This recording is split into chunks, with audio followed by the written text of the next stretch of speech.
Bapak Ibu Saudara, kita melanjutkan studi kita kristalisasi.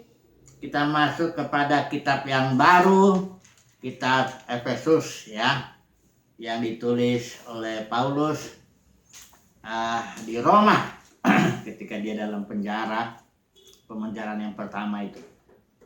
Nah, biasanya kitab-kitab yang ditulis oleh Paulus itu biasanya ada masalah ya. Tapi ini kitab Efesus ini kita nggak menemukan ada suatu masalah ya. Ada juga yang berpendapat bahwa ini sebenarnya semacam surat edaran begitu, tidak ditujukan kepada satu barangkali regionnya Asia Kecil, barangkali begitu, kayak surat 1 Yohanes. Itu juga banyak yang percaya bahwa itu surat untuk daerah Asia Kecil itu ya, 7 gereja yang di situ. Yang memang gerejanya sudah jatuh ya, tapi surat Yohanes itu tidak ditujukan, surat 1 Yohanes ya, tidak ditujukan kepada satu orang tertentu atau kelompok tertentu. Nah, ini jadi surat Efesus ini membukakan kepada kita pemahaman Paulus tentang misteri Kristus ya. Ini luar biasa ini. Paulus mengatakan bahwa di zaman-zaman yang lalu itu Tuhan tidak bukakan, dan di zaman ini dibukakanlah kepada rasul-rasul, nabi-nabinya, orang-orang kudus ya. Dan itu yang pertama dibukakan kepada Paulus ya. Itu makanya nanti kita akan melihat bahwa Paulus ministrinya itu membuka suatu dispensasi yang baru yang bisa kita sebut dispensasi misteri sesuai dengan pewahyuan yang diungkapkannya itu. Sama, Rasul Yohanes juga masuk dalam dispensasi yang sama dengan Paulus, yaitu suatu dispensasi misteri. Kalau kepada Rasul Yohanes itu misteri kaki dian, 7 kaki dian, bintang itu, kemudian misteri Babel. Nah, coba dulu kita melihat dispensasi ini, karena di dalam surat Efesus ini juga diungkapkan ya, oikonomia of the mystery, dispensasi misteri ya. Di sini juga ada dispensasi. Jadi gini dulu, ya, saya akan mulai mengulang dulu pemahaman dispensasi itu ya. Itu ada di 2 Timotius 2 ayat 15 itu suatu katanya ini. Coba dulu ya, kita baca aja dulu ya, kita minta dulu sedikit bantuan dari 2 Timotius 2 ayat 15 supaya kita bisa lebih paham lagi nanti ini sebelum kita masuk ya kepada permasalahan kita. Usahakanlah supaya engkau layak di hadapan Allah, ini saya pakai LAI ya, sebagai seorang pekerja yang tidak usah malu, yang berterus terang memberitakan perkataan kebenaran itu. Ini kurang terjemahnya. Coba dulu kita pakai ILT ya. Ini bukan 2 Timotius 1 Timotius 1 ayat 4. Makanya, ataupun sibuk dengan dongeng dan silsilah yang tiada putus-putusnya, yang hanya menghasilkan persoalan belaka dan bukan tertib hidup keselamatan. Ini pun terjemahannya oikonomia diterjemahkan tertib hidup keselamatan. Ini sebenarnya kalau pakai ILT 1 Timotius 1 ayat 4, ataupun menaruh perhatian pada mitos-mitos dan silsilah-silsilah yang tiada akhirnya, yang lebih banyak menimbulkan perdebatan daripada, perhatikan ini, penata layanan Elohim yang ada dalam iman. Jadi penata layanan itu terjemahan dari istilah Yunani oikonomia. Oikonomia itu berasal dari 2 akar kata sebenarnya, oikos dan nomos. Nomos itu aturan-aturan ya, peraturan-peraturan hukum ya. Kalau oikos ini rumah, Jadi oikonomia itu pengaturan kerumah tanggaan. Jadi kalau oikonomia Elohim itu artinya pengaturan kerumah tanggaan Elohim. Ini oikonomia biasanya dalam beberapa versi diterjemahkan bisa administrasi, bahasa Inggrisnya dia atau ekonomi atau dispensasi atau stewardship ya. Nah, atau manajemen. Ini sangat penting ini kita memahami penata layanan Elohim. Saya sudah berkali-kali nih ya membahas hal ini, tapi ini sangat perlu. Jadi Elohim itu menata rumah tangganya itu dengan sesuatu peraturan. Ini sebenarnya ini karena penata layanan Elohim adanya dalam iman. Jadi sebenarnya Elohim menata rumah tangganya itu dalam iman itu. Jadi oikonomia itu bisa berarti yang pertama itu penata layanan, pengaturan lah ya dalam setiap babakan zaman ya.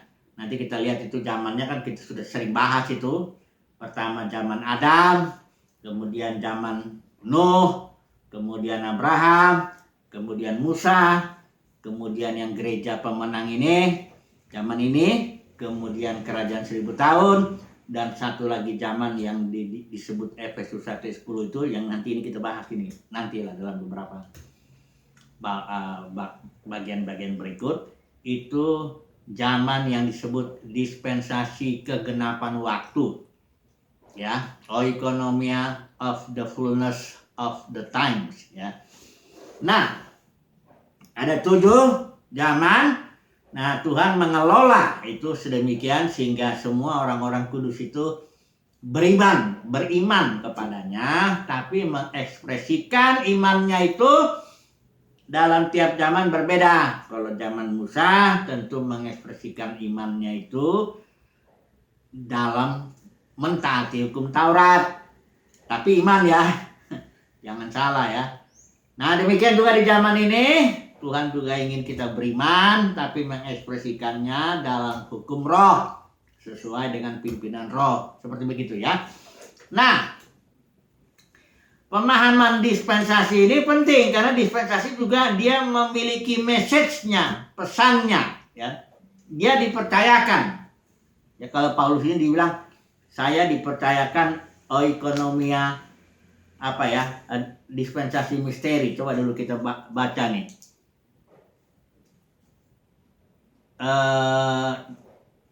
Bukan di ayat ini ya.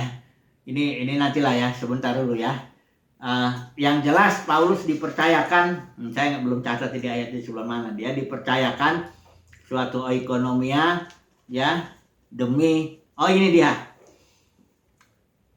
Efesus 3:2. Memang kamu telah mendengar tentang tugas penyelenggaraan, ini istilah Yunaninya oikonomia. Oikonomia kasih karunia Allah yang dipercayakan kepadaku karena kamu. Jadi Paulus itu dipercayakan oikonomia. Di dalam oikonomia ini Paulus punya message. Message-nya itu misteri Kristus itu, yaitu yang poin yang sangat penting yang diungkapkan di surat Efesus ini ya. Jadi bagi saudara, kita sangat penting sekali ya mempelajari misteri Kristus ini, karena jujur saja memang ini jarang diungkapkan ya dalam khotbah-khotbah ya, di mimbar-mimbar ya. Tapi kita hari ini mau belajar oikonomia atau message-nya itu yang dipercayakan kepada Paulus ya. Nah, jadi kitab ini Efesus ini kita akan akan analisis ya, selalu begitu ya. Karena kita ini sedang belajar studi kristalisasi yang artinya suatu studi yang sedang mencoba mencari benda-benda kristal ya. Yang dalam arti di sini tema-tema utama ya. Nah, jadi tema utamanya jelas ini bahwa misteri Kristus itu jelas ya. Bahkan nanti kita akan memilah kitab ini berdasarkan tema yang muncul itu, misteri pewahyuan kepada Paulus itu, misteri Kristus itu. Nah, jadi kalau kita pilih berdasarkan prinsip trilogi, jadi pasal 1 sampai pasal 2 ayat 10 itu hanya pendahuluan kepada misteri Kristus itu. Ya, nanti kita akan membahasnya, ada beberapa tema yang muncul daripada pendahuluan ini. Tapi yang jelas dia arahnya nanti akan kepada pewahyuan misteri Kristus ini yang diungkapkan Paulus pada pasal 2 ayat 11 sampai pasal 3. Inilah dia intinya di tengah itu, misteri Kristus itu. Ya. Kemudian di pasal 4, 5, 6 ini hanyalah misteri Kristus yang diaplikasikan dalam kehidupan sehari-hari, termasuk kehidupan berumah tangga, berkeluarga, kehidupan dalam arti peperangan rohani, ya, kehidupan dalam arti yang pribadi lah, ya. Jadi inti daripada kitab Efesus ini adalah pewahyuan misteri Kristus. Misteri ini sendiri artinya rahasia, ya, diterjemahkan dalam bahasa Indonesia, tapi itu artinya suatu pewahyuan, ya, yang kalaupun dia dinyatakan, yang sudah dinyatakan kepada rasul-rasul, kepada kita semua, itu masih tetap misteri. Hanya dia sudah diwahyukan kepada kita. Dan kepada yang belum diwahyukan, dia tetap misteri. Ya. Misteri, ya, tetap misteri. Jadi ini kita coba kembali memahami dispensasi ini, ya. Mengapa kita menyebut Paulus itu membuka suatu dispensasi baru? Karena Paulus bilang ini di zaman-zaman sebelumnya pewahyuan misteri Kristus ini belum dinyatakan. Di sini dibilang, ya. Dan baru dinyatakan, dipercayakan kepada Paulus itu, ya. Dibilang di zaman-zaman. Ini kalau saya baca ayat 5, ya, dari mulai pasal 4, ya, pasal 3 ayat 4. Apabila kamu membacanya, kamu dapat mengetahui daripadanya pengertianku akan rahasia atau misteri Kristus. Nah, ayat 5, yang pada zaman angkatan-angkatan dahulu tidak diberitakan kepada anak-anak manusia, tetapi yang sekarang dinyatakan di dalam Roh kepada rasul-rasul dan nabi-nabinya yang kudus. Jadi karena sebelumnya belum dinyatakan, baru setelah masuk pelayanan Paulus dinyatakan, itu berarti dia membuka suatu dispensasi yang baru yang kita sebut dispensasi misteri itu, ya. Jadi kalau saya ulang lagi, kan, ini dispensasi Adam, kemudian air bah stop menutup itu, kemudian dispensasi Nuh ditutup lagi karena gagal itu dengan peristiwa Babel itu, dengan dikacaukannya bahasa, pecahlah menjadi kerajaan-kerajaan. Kemudian Tuhan panggil Abraham, gagal juga Abraham dalam arti keturunannya diperbudak di Mesir, itu Israel, masuklah dispensasi Musa. Nah, banyak orang berpikir bahwa dispensasi Musa itu, ya, dia tidak lihat bahwa dispensasi dalam perjanjian baru itu ada trilogi, ada prinsip trilogi dalam perjanjian baru, yaitu pelayanan Petrus, ya, ada lagi pelayanan Paulus dan pelayanan Yohanes. Nah, pelayanan Petrus ini masuk dalam dispensasi Musa. Mengapa demikian? Karena kita lihat dalam Yeremia 31 ayat 31 bahwa perjanjian baru itu diutamakan teruntuk bagi Yehuda dan Israel. Jadi perjanjian baru ini bukan yang utama bagi bangsa-bangsa lain, bukan. Itu nanti pewahyuan Paulus. Tapi Petrus dan timnya itu dia melayani perjanjian baru kepada orang Israel. Jadi pelayanan Petrus masuk dalam dispensasi Musa, ya. Dispensasi Musa itu jadi ada dua perjanjian. Perjanjian lama yang kita sebut perjanjian lama itu perjanjian yang diikat antara Yahweh dengan Israel di Gunung Sinai dengan perantaraan Musa itu dilayankanlah kepada bangsa Israel dan dia gagal, ya, karena meminta raja dan juga penyembahan berhala. Kemudian Tuhan janji, aku akan bikin perjanjian yang baru kepada kaum Yehuda dan Israel itu. Nah, perjanjian baru ini dimulai pelayanannya itu oleh timnya Petrus kepada bangsa Israel, ya, dengan cara timnya Petrus ini khotbah 3 kali kepada Sanhedrin yang menjadi wakil daripada bangsa Israel pada zaman itu. Karena Sanhedrin ini yang mahkamah agama yang dipimpin imam besar dengan 70 anggotanya itu representatif daripada bangsa Israel. Jadi timnya Petrus berkhotbahlah perjanjian baru kepada Sanhedrin. Perjanjian baru itu tentu perjanjian yang diikat antara El Elyon dengan kita yang percaya melalui Yesus Kristus. Itu yang dilayankan oleh tim Petrus kepada Sanhedrin 3 kali itu. Rasul Yohanes dengan Rasul Petrus yang pertama dia dibawakan diadili, ya. Kedua juga begitu, mereka diadili juga. Yang ketiga baru Stefanus khotbah kepada Sanhedrin. Nolak juga Sanhedrin dan dia malah melemparinya dengan batu, ya. Jadi di pelayanan Petrus dan timnya yang yaitu pelayanan kepada bangsa-bangsa Yahudi ini adalah enggak membuka dispensasi baru, tidak membuka dispensasi kepada Petrus dan timnya, tidak disingkapkan misteri Kristus itu, enggak. Ya, jangan salah. Makanya Injilnya beda. Banyak orang enggak main pukul rata aja. Enggak, itu beda. Orang Paulus bilang di surat Galatia kemarin, dia bilang, dia membeberkan Injil yang disampaikannya kepada bangsa-bangsa lain, kepada Petrus, Yakobus, Yohanes, tokoh guru jemaat waktu itu, ya. Dan akhirnya begitu mereka melihat bahwa kepadaku, kata Paulus, dipercayakan pemberitaan Injil kepada orang-orang tak bersunat, sama seperti kepada Petrus untuk orang-orang bersunat.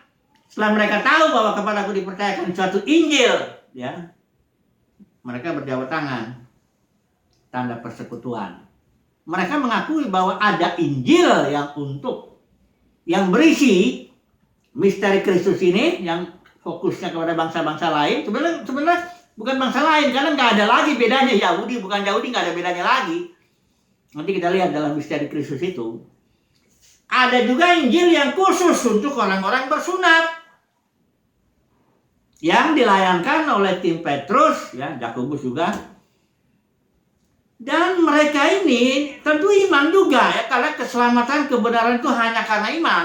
Tapi dalam mereka mengekspresikan iman mereka, ini bangsa-bangsa Yahudi ini, mereka mentaati juga beberapa aturan Taurat. Karena Yakobus bilang waktu pertemuan dengan Petrus itu di Yerusalem, Yakobus bilang bahwa beribu-ribu orang Yahudi ini rajin memelihara Taurat, tapi kami mendengar engkau mengatakan kepada orang Yahudi yang di perantauan tuh jangan memelihara sunan dan sebagainya. Nah, mereka nggak ngerti lagi. Akhirnya Paulus menjelaskan, ya, bahwa dalam Injilku, ya, Paulus bilangnya Injilku, ya, ketika dia nulis kepada Timotius, my evangel, Injilku, itu memang nggak ada lagi bedanya Yahudi dengan bukan Yahudi. Ini misteri memang ini. Tidak gampang ini menjelaskan kepada bangsa Yahudi. Ya, makanya Paulus sebenarnya dia dilarang itu waktu dia mau datang ke Yerusalem, itu ada bisikan roh melalui murid-murid, jangan Paulus datang ke sana, ke Yerusalem, karena posisinya jadi sulit. Ya, tapi karena Paulus berkeras, akhirnya dia diikat dan di pengadilan dia di Roma, ya. Ini dia di penjara dia. Nah, ya, jadi bukan hanya orang Yahudi yang nggak ngerti dispensasi ini, pemisahan ini. Yang sekarang juga gereja denominasi ini banyak nggak ngerti. Karena menerapkan lagi hukum perpuluhan, hukum buah sulung, dan macam-macam peraturan yang terkait dengan itu.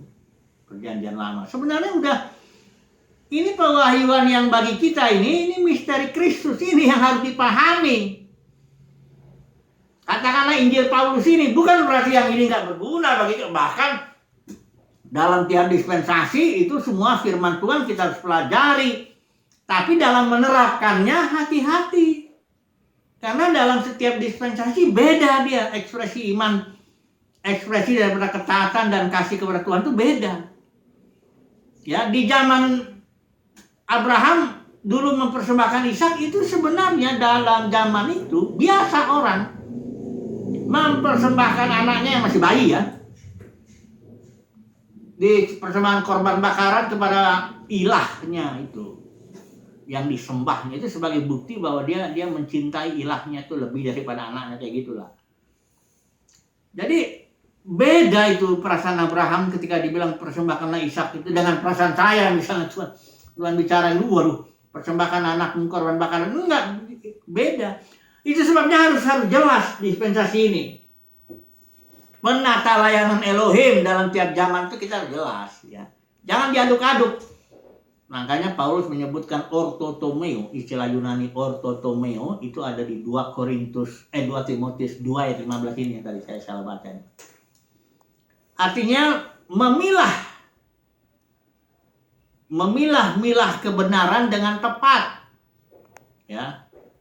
Jadi jangan diaduk-aduk, karena kalau diaduk-aduk maka jadi kacau, ya. Oke, sekarang kita ya ini karena pendahuluan ya. Surat Efesus, jadi kita tidak usah dulu terlalu masuk, tapi secara garis besar dulu lah, kita singgung lah sedikit dulu misteri Kristus. Karena sebenarnya misteri Kristus ini sebenarnya sederhana. Coba dulu kita lihat ya. Sederhana dia, tapi harus dipahami nih. Coba dulu saya baca dulu ya. Ini ayat dari mulai ayat 4 aja ya, sampai ke ayat 6 ya. Apabila kamu membacanya, kamu dapat mengetahui daripadanya pengertianku akan misteri Kristus yang pada zaman angkatan-angkatan dahulu tidak diberitakan kepada anak-anak manusia, tetapi yang sekarang dinyatakan di dalam Roh kepada rasul-rasul dan nabi-nabinya yang kudus, yaitu ini dia misteri Kristus itu. Bahwa orang-orang bukan Yahudi karena berita Injil turut menjadi ahli waris dan anggota-anggota tubuh dan peserta dalam janji yang diberikan dalam Kristus Yesus. Ini loh, janji apa ini ya? Jangan salah. Janji. Ini awalnya Injil ini kan dari Abraham ini. Kalau ditarik mundur itu, kepada Abraham ini kan diberikan janji olehmu dan keturunanmu tunggal ya. Maksudnya Yesus itu. Kita udah bahas ini di surat Galatia. Olehmu dan keturunanmu seluruh kaum di muka bumi akan diberkati. Ya. Kepada Abraham dijanjikan keturunan dan tanah perjanjian itu untuk keturunan jasmaninya. Israel. Tapi untuk bangsa-bangsa lain surat Galatia bilang pasal 3 ayat 14 ini, coba dulu kita baca lagi, singgung sedikit dulu karena ini sangat penting. Pasal 3 ayat 14 saya baca ini ya. Di sini dibilang Yesus Kristus telah membuat ini supaya di dalam dia berkat Abraham sampai kepada bangsa-bangsa lain, sehingga oleh iman kita menerima Roh yang telah dijanjikan itu. Jadi janji di dalam Abraham itu bagi bangsa-bangsa lain adalah Roh. Ya. Bagaimana caranya ya? Kita dapat Roh itu ya melalui Yesus itu, kematian, kebangkitannya, kenaikannya ke surga, dia turun menjadi Roh pemberi hidup, life giving spirit. Jadi misteri Kristus itu dikatakan di sini ya, kita nggak usah terlalu ini, kita lihat dulu secara garis besar, paham dulu ini ya, bahwa orang-orang bukan Yahudi kita ini turut menjadi ahli-ahli waris dan anggota-anggota tubuh dan peserta dalam janji yang diberikan dalam Kristus Yesus, yaitu janji, yaitu Roh Kudus, Roh pemberi hidup. Hanya kita baru nanti mendapatnya baru panjar ya, nanti kita lihat ya, itu baru DP. Oke, saya kira sebagai pembukaan Ini cukup dulu ya. Nanti kita simpulkan dulu lah, kurang lebih lah ini ya. Pembukaan pendahuluan kita studi kristalisasi surat Efesus. Jadi kesimpulannya, surat Efesus mengungkapkan misteri Kristus.